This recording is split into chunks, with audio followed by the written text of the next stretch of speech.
Alright, I'm doing a swap on my Porsche 914 transmissions. The original one's the tail shifter because it's the 1972 model, and I'm swapping in the later Sideshift type of transmission here. And the difference is the linkage and the way it goes into the transmission. So I came across this one at the junkyard, and I got all the shifter and linkage and cross member and everything that you need with it. I didn't get the new mounts, but for the cross member, but I think I'm gonna try to make it work with what I got. So yeah, the main difference is in the transmission is where this shifter goes in here.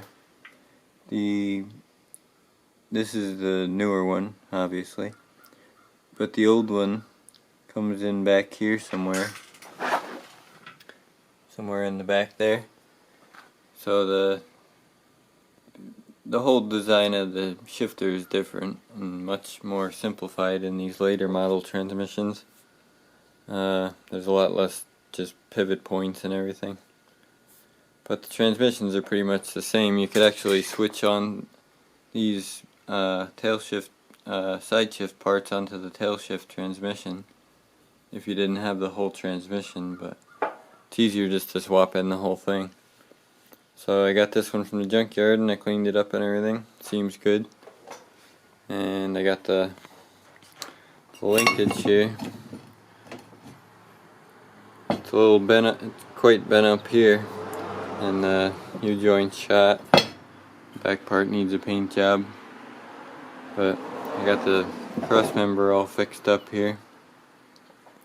And the difference between the cross members here is this one's a cast unit with the shift hole in here, but supposedly you're supposed to mount it.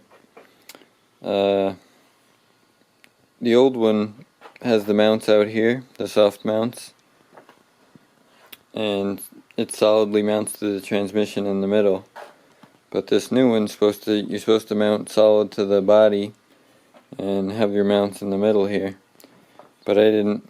The car I got this from didn't have those mounts on it. The engine was gone. So I'm going to, and they're like $40 for the mounts. So I'm gonna see if I could just mount it the way the old one was, and mount it on the old mounts on the outside and solidly on the inside.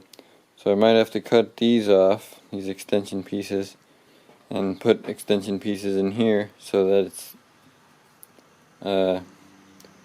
solid here to take up the room from where the mount is supposed to be. And it's got this hole here for the new shift rod, and I got the cover there, and the new shifter is different too. This is the old one's got like a ball. It's got like a ball seat kind of thing in there here, and this new one just bolts directly to the shift rod. But the clutch and everything is the same, so that should work fine.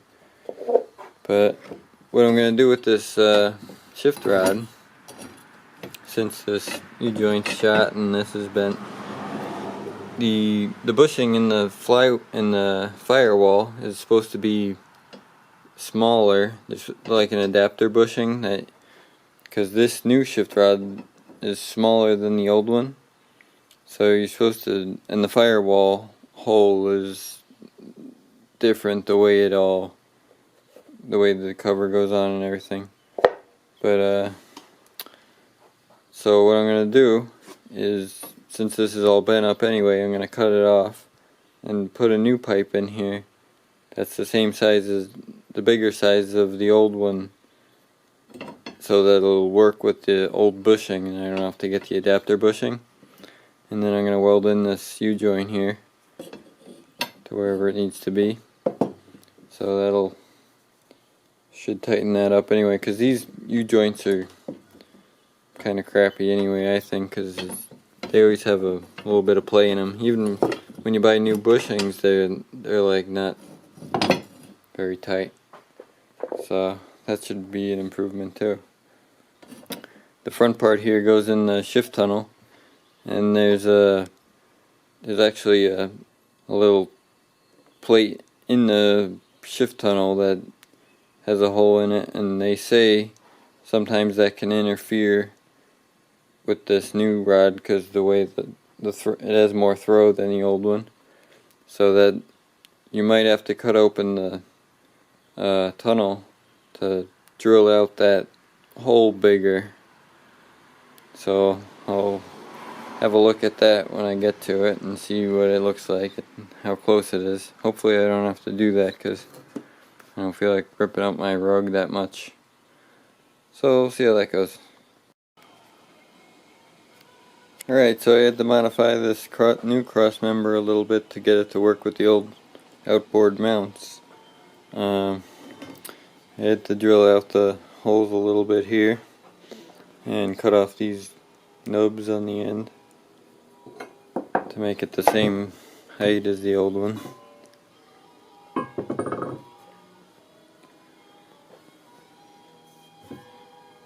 And this, where it mounts on the engine mount here, is a little bit wider. So I cut one side of it, cut the nut out of there and moved it over a little bit.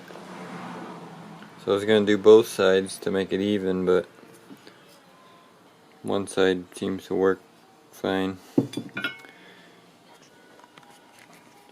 It'll just make the engine over a little bit more.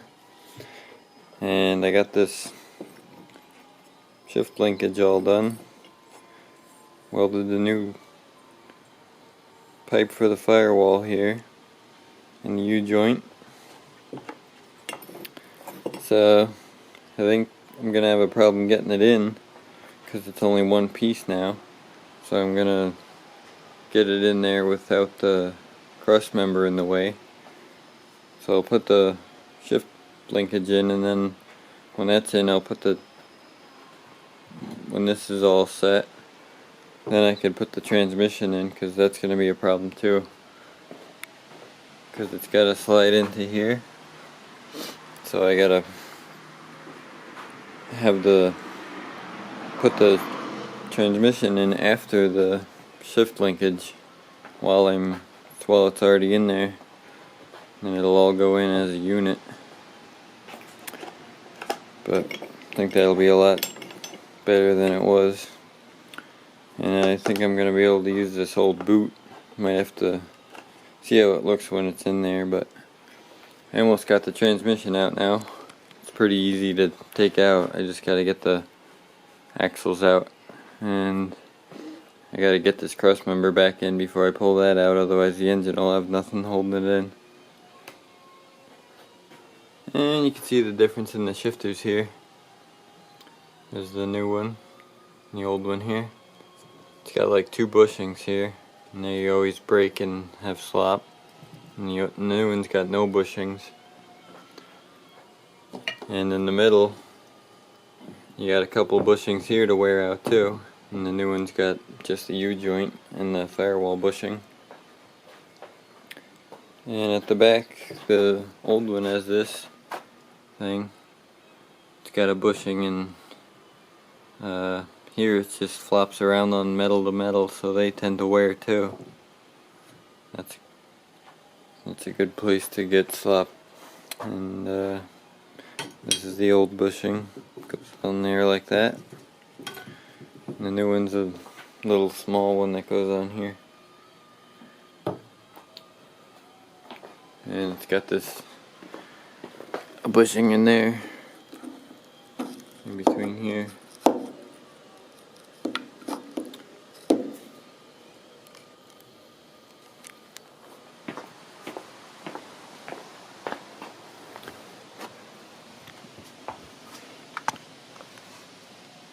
See the old transmission shifters at the back here. And I have bus manifolds on it. Volkswagen bus, so that makes it a lot easier to get the exhaust down and out of the way. But I gotta wait for my brother to bring home some triple square sockets for these axles, and we'll see how it goes back together. I got everything loose, just gotta get that cross member back in, and I can pull the transmission out. Alright, well, I had to cut open the tunnel. You can see here the problem with the shift rod. When the engine's in, you can't, it hits on the engine when you're trying to slide it in. So you can't get this rod straight in. And there's the hole. So you gotta cut out this bit so that you can get the rod further in, and then when it's in place it'll move over to the right alignment with the shift hole up here.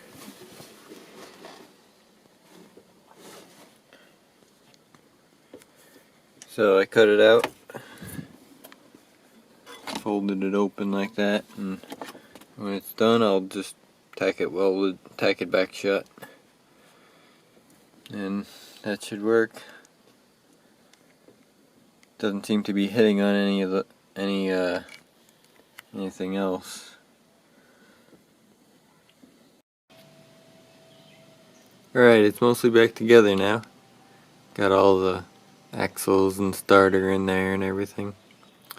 Just gotta do the exhaust and the shifter in front, get it adjusted.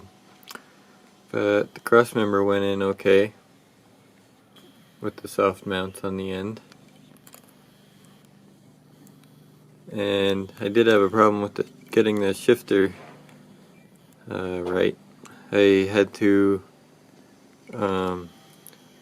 cut it, the back bar up by the U-joint, and I bent it over a little bit farther to get it to line up better in that hole. And I re-welded it. And the back is good. I got the boot on there and everything. In the front, I was able to use the old boot.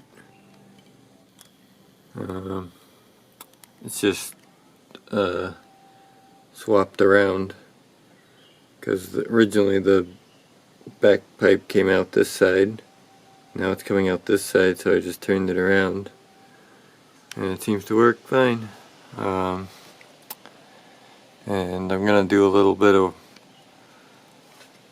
work on the exhaust, I think, because maybe you get it to sound a little better before I put it back in. And I gotta screw on my rocker panel a little better up there too. Got ripped off when I was off-roading. And got the axles back in, and the starter, and the clutch cable all hooked up, and the speedometer.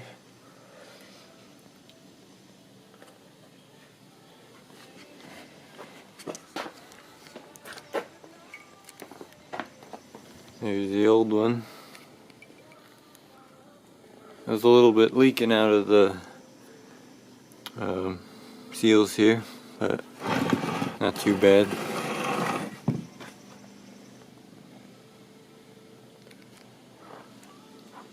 And when you're swapping transmissions or doing the clutch, always make sure this ball here is tight, because those tend to loosen up, and then your throwout arm falls off.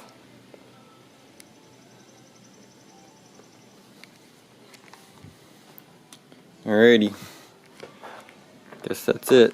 Thanks for watching.